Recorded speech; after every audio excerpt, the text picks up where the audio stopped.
اور تلاش کا آخری حصہ کہ کہاں پہ ہوں میں یار، کہاں پہ ہوں میں، یہیں کہیں ہوں، یہیں کہیں سے مراد کیا ہے؟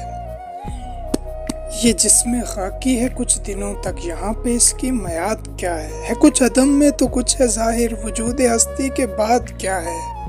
زمین پہ سارا فساد کیا ہے؟ محبتوں میں مفاد کیا ہے؟ یہ جدلیاتی تضاد کیا ہے؟ یا کہکشاں میں ازاد کیا ہے؟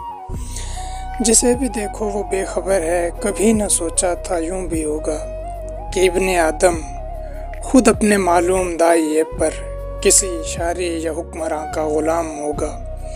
یہ کون کاہن تھے جو زمین پر زمین زادوں کو جانتے تھے؟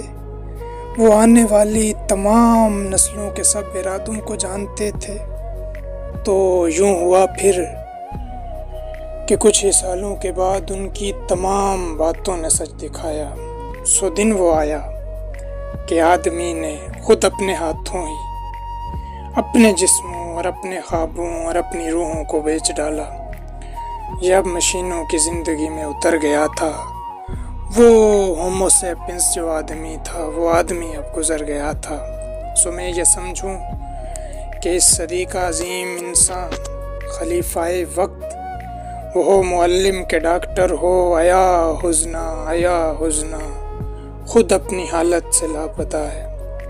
نہیں کوئی اب جو فکر و فن کا بدن اٹھائے، خزاں کے موسم میں خوش نما سا چمن اٹھائے۔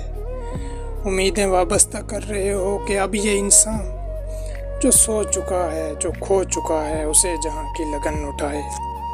ہمارے اجسام غم زدہ ہیں، ہمارے سائے ہمارے خواب اب گلے لگا کر بچھڑ رہے ہیں۔ ہماری سانسیں ہمارے نتنوں میں تھم گئی ہیں، کسی کی یادیں ہماری یادوں میں جم گئی ہیں۔ ہم اپنی خوشیوں کے رنگ آنکھوں میں ڈالتے ہیں کہ سب نظاروں میں رنگ بھر دیں، مگر وہ شاید حسین نظارے گزر چکے ہیں۔ تمام یرفع تخیلات اب بکھر چکے ہیں، ہمارے جسموں سے عکس کب کے اتر چکے ہیں۔ ہم مر چکے ہیں، ہم مر چکے ہیں، ہم مر چکے ہیں۔